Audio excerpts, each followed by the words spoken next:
કહેશો કે જે ઘટના બની છે અને ઘટનાને લઈને આપના પરિવારમાંથી પણ મિસિંગ છે, ઘટનાને લઈને આપ શું કહેવા માંગો છો? ટોટલ અમારા પરિવારના 8 જણા હતા, એમાંથી 3 રિટર્ન નીચે હતા, એ મળી ગયા છે.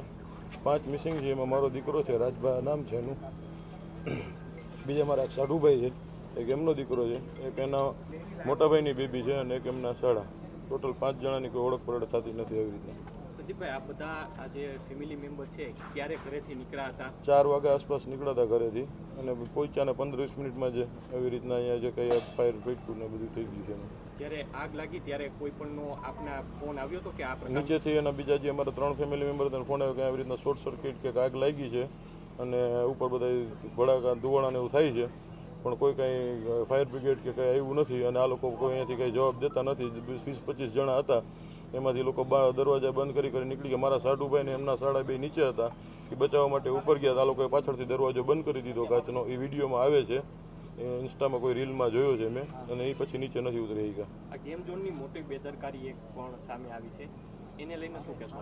બેદરકારીમાં એ લોકોએ બીજા માળે સેકન્ડ ફ્લોર ઉપર 1500 લીટર ડીઝલ, પછી એની જે ગોકાટ આલે છે એમાં વાપરવા માટે કંઈક 1200 કે 1300 લીટર પેટ્રોલ, નીચે જે વેલ્ડિંગનું કામ ચાલુ હતું ને ઉપરનો ફ્લોર એને ચાલુ કરી દીધો હતો. એની હારોહારી વેલ્ડિંગનો તણખો પડતા જ એ બ્લાસ્ટ થયું છે સીધું, અને કોઈને બચવાનો મોકો નથી મળ્યો. 45 સેકન્ડમાં આખું બધું છે ને એ બની ગયું હતું. બીજું 4 વર્ષથી કોઈ એની ફાયર એનઓસી નથી જે કઈ જાતની, અને 99 રૂપિયાની લોકોએ સ્કીમ રાખી હતી તે દિવસ. તો 99 રૂપિયાની સ્કીમ માટે જેની જરૂરિયાત છે એનાથી ડબલ પબ્લિક અંદર હતું.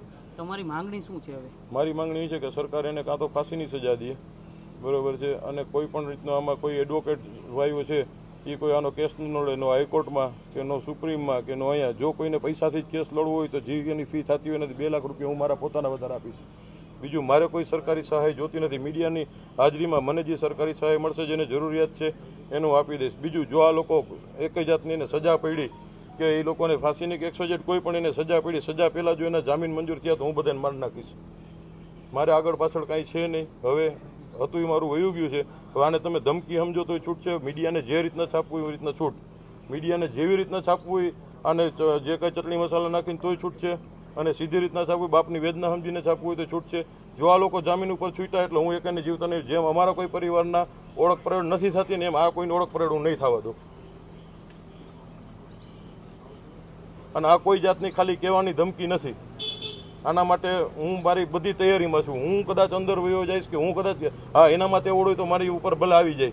હું એકલો જ રખડું છું, અહીંયા જ રહું છું. 98-242-00341 મારો મોબાઈલ નંબર છે. પેડક રોડ ઉપર મારો ધંધો છે, બરોબર. જેને જ્યાં મને અડવું અહીં અડી જાય, નહીંતર હું કોઈને મૂકીશ નહીં. પ્રદીપભાઈ, તમારા પરિવારમાંથી કેટલા સભ્યો ત્યાં ગયા હતા? કેટલા? 8 જણા ગયા હતા. એમાં મળી આવ્યા છે? 8 ગયા હતા, એમાંથી 5 મિસિંગ છે, 3 મળી આવ્યા છે. અધિકારીઓ મારે કોઈ અધિકારી યારે કોઈ લેવાનું. હું સરકારને એટલું કહેવા માંગુ છું કે આ લોકોને કડકમાં કડક સજા થવી જોઈએ. નહીંતર આ લોકો દર વખતે આવી રીતના એક દી મોરબીની પૂરની ઘટના બને છે, એક દી બોટ ઊંધી વળી જાય છે, એક દી આવી રીતના ફાયર વળી જાય તો કોઈના દીકરા છે, કોઈના છોકરા છે, કોઈનું ફેમિલી છે, 5-5 જણા વયા જાય છે, છતાં એવી કઈ વસ્તુનું એક્શન લેવાતું નથી. અને હવે સરકાર એક્શન ન લે તો હવે પબ્લિક એક્શન લેશે. હું તમને લઈને દેખાડીશ. જો એના જામીન મંજૂર થાય, બરોબર છે, અને નો હું પૂરા કરી દઉં તો હું મારા બાપના પેટનો નહીં. તમારે જ્યાં છાપવું હોય જેવી રીતના છાપવું, અને ધમકી સમજો તો છૂટ છે, અને વેદના સમજો તો છૂટ છે. હું કોઈને મૂકીશ નહીં. જો આમાંથી કોઈ જામીન ઉપર છૂટ્યા તો